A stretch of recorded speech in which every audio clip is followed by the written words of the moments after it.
Broker Bulletin acknowledges the traditional custodians of all the lands across the country on which we record our podcast and pays its respect to all Aboriginal and Torres Strait Islander people. Welcome to the Broker Bulletin podcast, where better begins. Join us as we chat with brokers about what's working for them, what drives them, and the real challenges and wins that matter most right now. Hey everyone, welcome back to a brand new episode of Broker Bulletin. I'm Alberto Gorgioski and I'm excited to be here with a very special guest, the one and only Max White from Loan Market Double Bay. Max, welcome to the show. Thanks, Al. I wanted to have you on here. You've had a pretty interesting journey in a very short period of time. You started out at LMDB as a CSM while finishing your finance degree. Yep. Now, a lot of people at uni generally take it slow after uni. They end up in a traditional corporate role, probably an associate at a bank or something. What drove you and what attracted you to becoming a broker? I ended up in Daniel Pim's office as an EA in like late 2023. Right. And I was there for about Dan Pim. Yeah. Right. And after about 4 months, I was really excited to become an income generating broker underneath Dan. And then in March, I went out on my own as a contractor. And what drove me to do that is I was just sort of thinking one day that this is something I wanted to do. I wanted to help people out. The good brokers like Dan Pim, it's great what they can do for people. Yeah, right. And so I've always wanted to I had that vision that I wanted to, run my own thing one day. Yeah. And I sort of just woke up one point last year and just said, if not now, then when? And so I just went out on my own, and a huge credit to Dan Pim and Tommy Newen from Loan Market Double Bay to sort of give me the support to be able to do that. Yeah. It's very rare that I didn't feel like it was such a big leap because I had the support and I had the network. Sure. I had great back office. I had a great bunch of colleagues like Sam Landis and Tep to help me out, and it was awesome. It felt natural, right? Like it wasn't scary. Yeah. Mate, and that you actually handled the next question I had for you guys. So Loan Market Double Bay is known, and I obviously work very close with Tommy and Dan around the structure that you guys have there, right? You got that strong support structure around credit analysts, you got settlement managers, you got CSMs. Yep. Does having that support behind you and allowing you to focus on just getting out there, speaking to people, make your job a lot easier? And I know the obvious answer is yes, but I want to know the how and why. Oh, mate, it's awesome. They free up so much time for us. They allow us to be more available for our clients. Sure. So whether that be referral partners, applicants, they've set it up in a way where we can be completely customer facing and know that we can trust the compliance side, the paperwork side with our back office. Yeah. And they're the best. And you touched on that, right? Like keeping safe is important. Without sharing the secret sauce, the 13 spices, how do you work? Do you have one person, or do you have a credit, or is it just free for all? So the way Loan Market Double Bay's got it set up is each broker has a CSM and a credit analyst assigned to both of us. Yeah. So there's team of two look after three brokers. Sure. And then I've got another credit analyst in there for me who's in the Philippines. And then I've got my little cousin Ted, who makes phone calls for me. Shout out Teddy. And he's going more of an associate getting business in, correct? Yes, he's a prospector. He's just on the phones all the time with the Ray White data, and he's going really well. Mate, he's doing the hard yards for so the team's sort of humming at the moment. It's great. I want to just circle back to Pimmy, right? Director of LMDB, he's a juggernaut. The GOAT. The big dog, the GOAT, the undisputed heavyweight champion of Double Bay. What's the single best piece of advice Pimmy's given you? Or sometimes it's not about direct advice. What do you see him do and you've absorbed it and gone, I'm running like that? He's got a rule which is just like the no dickhead policy, which seems obvious, but the way that he lives it is really, it's sort of inspiring. Okay. He's always doing the right things by people, obviously for our applicants, but like if there's some sort of commission query between brokers, he knows exactly how to fix it. He's going to be fair. He'll go into his pocket occasionally to make people happy. I'm hearing you. And the way he runs it is just really great. And he makes sure that the team's all happy with each other. And he's got so much time for everyone. It's brilliant. He's got those values, obviously, but the values only become your values when they're tested. Yeah, and he always stands by them whenever he's tested, and it's great to see. Sometimes when he doesn't need to, I'm surprised often by how much he enforces them. Hey, what a legend! And look, I obviously love Pimmy not because he supports the best footy team in the Parramatta Eels, but in what you say, right? And I see it. People like him working for him, I think first deserves that respect for the amount of numbers he does and what he's built, but then to earn the respect, I think is what you're talking on. You're watching him in your day in, day out He's a great role model for how a broker should run their business and how you should treat people, both your colleagues, your clients, your friends and your family. He's great. Hey, enough about Pimmy, all right? Enough about Pimmy. I want to talk about a special thing you've started, Young Buyers Club. I love the concept.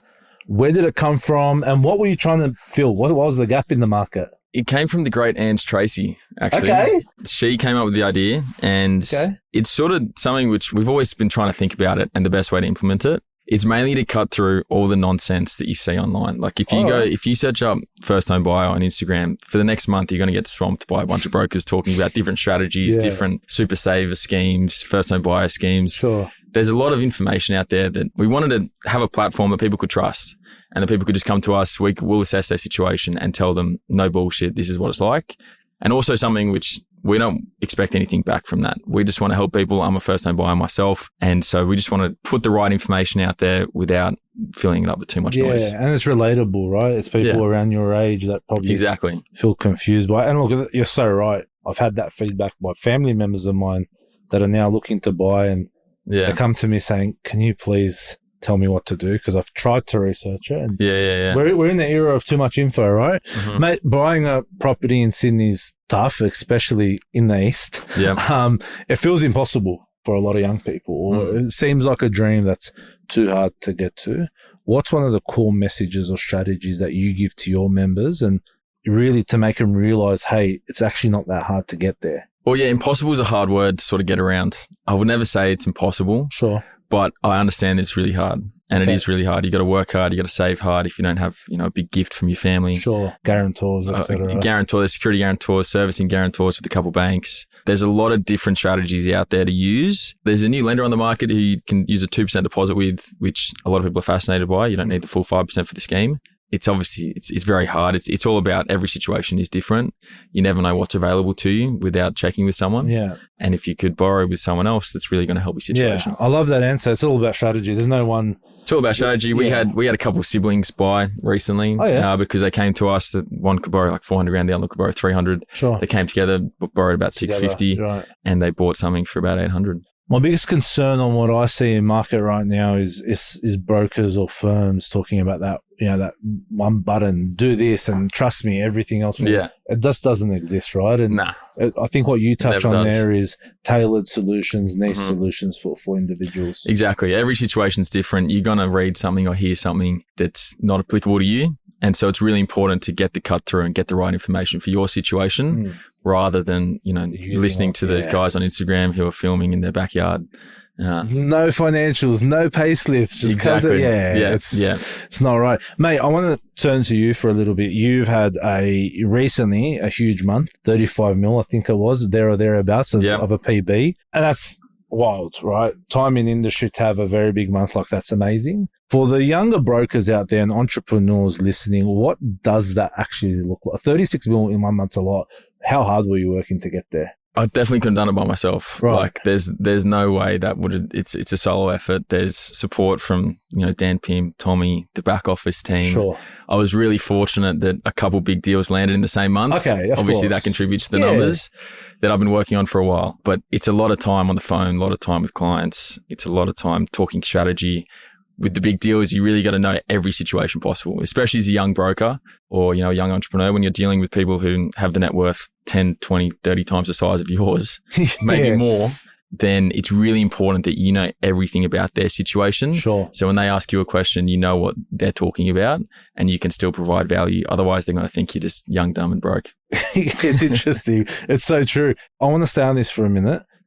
Speaking to people in the East, with high net worths, big jobs, do you find that, and you can answer truthfully here, is it because you're from low market Double Bay, you're a big chairman's business, beautiful new building there, or is it that you have to build that value yourself? That can only take you so far, right? Yeah, well, we do a lot of cold calling out of the office and we cold call a lot of those high net worth people. And it's mainly just having the confidence that you know exactly what you're talking about. Sure. You can't really control how they're going to think of you, how young you think you look, or all these different things that you're not qualified enough to speak to these people who earn $3-4 million a year. It's a rush to speak to people like that, and for them to listen to you. Your situation is, I'm only 23. Like it does feel a little bit unnatural. Fake it till you make it, baby. Well, not faking it yet, but it is great. Like you just got to really know what you're talking about. It is. Daniel Pim's been awesome with that. He's just saying, mate, if you're going to meet with these people, you need to know everything. You need to present as an expert. expert. To do the work. You need to do the research. 99% of the things we research going into a meeting like that, we don't even speak about.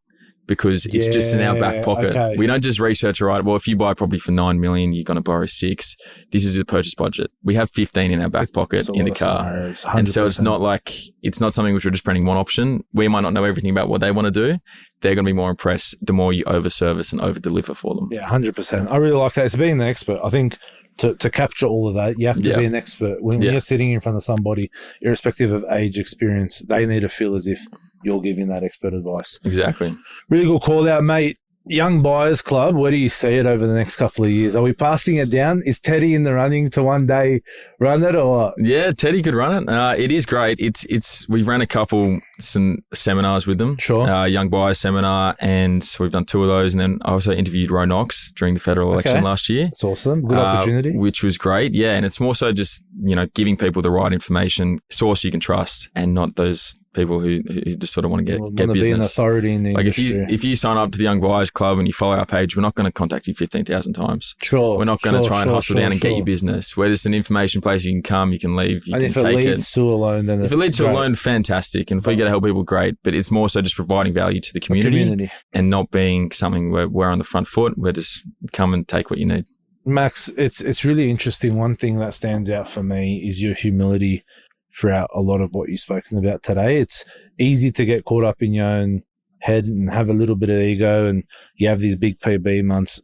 You always keep leveraging back to that support, whether it's Tommy, Dan, the team. If I'm a new broker coming into the industry, what's one thing, what's that one piece of advice that you'd say, do this? The beautiful thing about Loan Market Double Bay is, yes, we have directors who are fair and have time for us and teach us, but it's more so if you want to be, if you want to get up and running and you want to do your own thing and hustle, greatest connection is with Ray White, because you get the open home data. If you have nothing to do at 3:00 on a Thursday afternoon, you can just pick up the phone and start calling. Just start dialing. You need the numbers. You need to reach out to people. 80% of my business is cold calls. Oh, really? It's completely reliant on how hard you want to work and that relationship with Ray White, which is great. It's a complex thing being a young broker, but it looks like you're on top of it, mate, and well done on leveraging that opportunity as well, because it's not easy. Sometimes when the data's there to pick up that, you make it sound easy, pick up the phone and call people, but there's a lot of no's. It's a tough slog. There's a lot of fuck offs. There's a lot of beers afterwards. It's good. Yeah. You know what? Every no's closer to a yes. Always remember that. Max, it's been a pleasure having you on the podcast, mate, and thank you for coming on today. Before we wrap up, I have a question for you. If you could have your time over again, clean slate, you got to change it. From when? Becoming a broker. Yeah. Okay. What's one thing that you would fix at the start? What would you do differently? Probably not get rid of negative gearing. Yeah, okay. So shout out Albanese. I hope you hear this podcast. Hey, look, at Broker Bulletin, we're about finding those 1% improvements that lead to big wins. What's one small thing every single day that has the biggest impact on your performance? It's sort of changed recently when I set up my calendar every morning and I color code what I need to do, and I put everything that I need to do in there. So if I have a call session in there for 45 minutes, that's color coded green. I will treat that as a meeting. I won't go for a coffee before I feel energized. Respect. I can't. I'm a big believer. I can't not Max. go in there. If, say, someone wants to meet, I'll just move it. You just treat it as an appointment. Non-negotiable. You don't miss it. No matter how you're feeling, you do it. And when you stack those up over time, it's really going to sort of, it helps me out a lot because people come back to you or you speak to more people. That's going to make, man, when MK hears this podcast, we're both going to be really happy about color coding. Color coding your timetable is fantastic. But it's more than that, right? And you said it, it's treating it with the respect that it deserves. If you can't get to it, it's moving it. It's not just never just go through it. Nah. Never just sit there and let it go over. Once you do it once, your mind's gonna go. So I'm actually quite disappointed that the one small thing wasn't me, but that's okay. Maybe that's one big thing. Hey, to wrap up today, my biggest takeaway from this conversation, it's clear and simple to me. You're humble, you're young, you're driven, and it's a lot of hard work. None of that to me screams easy. Yes, you're leveraging LMDB, you're leveraging your directors, you're leveraging the support, you're leveraging the Young Buyers Club, you're leveraging that Ray White partnership as well. But underneath all of that is getting up, waking up, getting on the phone and driving it yourself. I think it's all about all these things exist, but unless you sincerely put your head down to do it, it's not going to happen, right? Yeah. Yeah, no, of course. Mate, to wrap up today, I want to say thank you to Max. Thank you for coming in, mate. Really appreciate your time. And thanks so much for listening. If you have a topic that you would like us to discuss, please email us at brokerbulletin@lmg.broker or DM us on Instagram at lmg.broker, and our producers will make sure to answer it ASAP. If you like this episode, make sure you rate and follow us in your favorite pod store. Thanks for tuning in to Broker Bulletin. We would hate for you to miss an episode. Subscribe to Broker Bulletin in your favourite podcast app. Has this episode been helpful? We'd love you to rate and review us. It'll help us deliver content that's useful to you and help others discover us. If you have great ideas for topics worth tackling or have burning questions you'd like addressed on an upcoming episode, reach out. Links in the show notes. See you next time.